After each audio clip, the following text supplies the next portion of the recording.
Thank you, Secretary Goodman, and welcome everyone to the 45th Annual Governor's Conference on Energy and the Environment. We join together today at such a critical moment in our history. Despite the challenges of the global pandemic, Kentucky is poised to emerge as a leader in the post-COVID economy. We've seen transformational economic development investments in our state, each of which are creating high-quality, full-time jobs for our people. But in order to build on this momentum, we must continue to invest in our energy strategy, because energy, the environment, and economic development all go hand in hand with our efforts to build a better Kentucky. The new Economy, Energy, and Environment Initiative, what we're calling E3, is a strategy that creates the framework for building on our strengths as Kentuckians and forging new pathways for a future where we all succeed. The Commonwealth has and will remain an energy hub, powering the nation while manufacturing goods for the global marketplace. Here in Kentucky, we know horsepower, and it's about to be generated in a whole new way, thanks to the historic announcement we shared just weeks ago on the Capitol steps. That day, Ford and SK Innovation joined me to announce the single largest economic development project in the history of the Commonwealth. The companies will invest nearly $6 billion to create what we believe are the largest battery plants in the country right off I-65 in Hardin County. The investment is going to create 5,000 full-time jobs for Kentuckians, and let me tell you, these are good wage jobs too. The twin plants combined will create 86 gigawatt hours, making them what I believe will be the largest battery plants in the country. We are set to become an undisputed national leader in advanced auto manufacturing, and we're establishing a new automotive ecosystem right here. We will lead our nation. Better yet, we'll lead the entire world in the production of batteries to fuel electric vehicles. And we're already hearing from potential electric vehicle suppliers who are showing interest in coming to Kentucky and creating even more jobs. All eyes are on the Commonwealth, and we're just getting started. They see Team Kentucky is innovative and resilient, that our business and industry leaders are finding emerging opportunities to embrace our future. And a big part of that is because of our resources and our energy infrastructure. It spans fossil and renewable resources, over 42,000 miles of pipelines, gas storage areas, refineries, and petroleum terminals, more than 10,000 miles of electric transmission lines, and 56 operating power plant units. Kentucky connects north to south, east to west, and provides electricity and fuel to support our economy and that of the nation. We're also blessed with abundant water resources, reliable transportation, and a diverse landscape. These assets are what fuel our growing agritech industry, which is poised to make the Commonwealth the agritech capital of the world.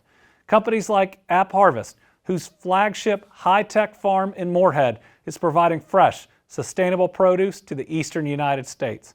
And now, the company is expanding to Richmond and Berea, while also investing in Kentucky's future by developing container farms at local schools. We also have Kentucky Fresh Harvest producing specialty tomatoes in another high-tech growing facility, and Appalachia in Martin County, which repurposed mine land to create new employment opportunities for displaced coal miners in the area. In just 18 months, our agriculture industry has seen exponential growth. We're set to lead the way in feeding not only our people, but all of America.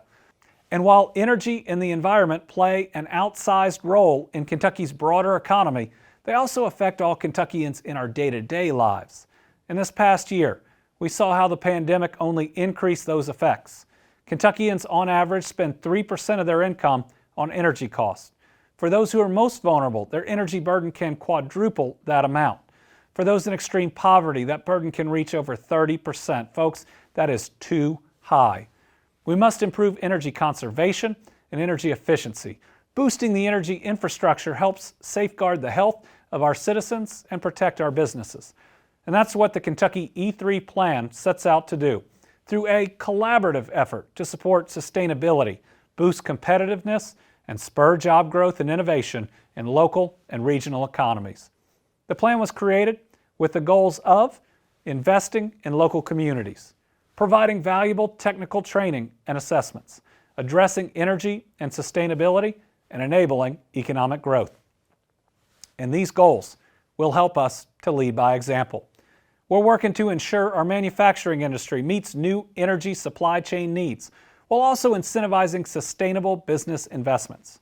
We're engaging in regional and international partnerships to establish the Commonwealth as a hub for production, for transportation, for exports, and for industrial use. These efforts take advantage of our prime location, with about 65% of the nation's population just 1 day's drive from Kentucky. And we're also working to establish an electrical grid that can handle new generations of technologies, one that's flexible, affordable, reliable, and sustainable. Our new energy strategy is set to embrace change and improve our local communities and the outlook for the future. Look, as a dad to 2 young kids, I want to see my kids and yours grow up to see this great Commonwealth as a place of opportunity. We want to be a location for growth where our kids can be the innovators, the change makers, and the community stewards. And it's the partnerships that our Kentucky E3 is built on that will position this strategy for long-term success. From our 6 federal agencies to our manufacturers, agriculture, and workforce leaders, and of course, education and small business, we built strong support at the local, regional, and national level. And we want to talk to you. Bring us your ideas. In fact, we will be taking Kentucky E3 on the road to communities to discuss ideas and feedback so we can make an impact that matters to those we serve. The E3 strategy will further build on efforts we've been seeing through since the last time we spoke at the 2020 conference. Efforts like the Abandoned Mine Land Program, which has benefited many Eastern Kentucky communities by creating more stable, good-paying jobs like the ones these projects provide. Since 2020, my administration recommended 11 projects in 10 Appalachian counties totaling almost $25 million. These projects improve community water systems, provide job training, enable growth, and encourage tourism. This program revitalizes communities and creates long-term economic benefits. We've also helped transit agencies invest in cleaner public transportation methods. These efforts include the $8.5 million announced last year to replace about 170 buses and to support other efforts to expand reliable and sustainable transportation. The work not only will help improve air quality and health for our people, it will also help provide better service to our fellow Kentuckians who rely on public transportation for their critical needs, like work, school, or doctor's appointments.